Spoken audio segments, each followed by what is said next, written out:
നിയമസഭാ തെരഞ്ഞെടുപ്പിൽ 110 സീറ്റ് ലക്ഷ്യമിട്ട് കർമ്മ പദ്ധതിയുമായി സർക്കാർ. തന്ത്രങ്ങൾ മെനയാൻ നാളെ LDF യോഗം. കൂടുതൽ സീറ്റിനായി ലീഗ് ഉറച്ചുനിന്നാൽ ഇതര സമുദായത്തിൽ നിന്ന് സ്ഥാനാർത്ഥികളെ നിർത്തണമെന്നാവശ്യപ്പെടാൻ കോൺഗ്രസ്. തിരുവനന്തപുരം സെൻട്രലിന് പുറമെ കുന്നമംഗലവും വേണമെന്ന് CMP. സീറോ മലബാർ സഭ ആസ്ഥാനത്ത് രഹസ്യ കൂടിക്കാഴ്ച നടത്തി VD സതീശൻ. MM മണി വീണ്ടും മത്സരരംഗത്തേക്ക്. ഇടത് സഹയാത്രികൻ റെജി ലൂക്കോസ് BJPയിൽ.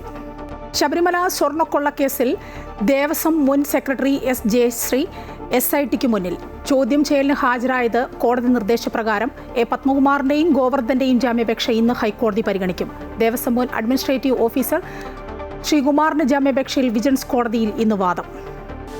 നടിയെ ആക്രമിച്ച കേസിൽ വിചാരണ കോടതി ജഡ്ജിക്കെതിരെ സർക്കാരിന് ഡയറക്ടർ ജനറൽ ഓഫ് പ്രോസിക്യൂഷന്റെ നിയമോപദേശം. മെമ്മറി കാർഡ് ചോർന്നതിൽ സംശയനിഴലിലായ ജഡ്ജി വിധി പറയാൻ അർഹയല്ലെന്ന് പരാമർശം.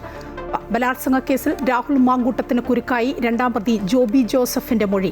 അതിജീവിതയ്ക്ക് നൽകാൻ രാഹുൽ ഒരു പൊതി കൈമാറിയെന്നും പൊതിയിൽ എന്താണെന്ന് അറിയില്ലായിരുന്നുവെന്നും മൊഴി.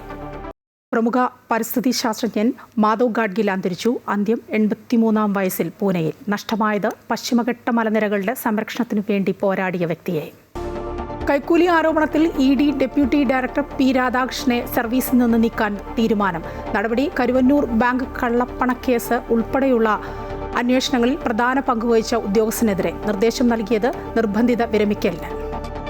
ചവറ സ്വദേശി വേണു ചികിത്സ കിട്ടാതെ മരിച്ച സംഭവത്തിൽ ജീവനക്കാർക്ക് ഗുരുതര വീഴ്ചയെന്ന് DME നിയോഗിച്ച വിദഗ്ധ സംഘത്തിന്റെ റിപ്പോർട്ട്.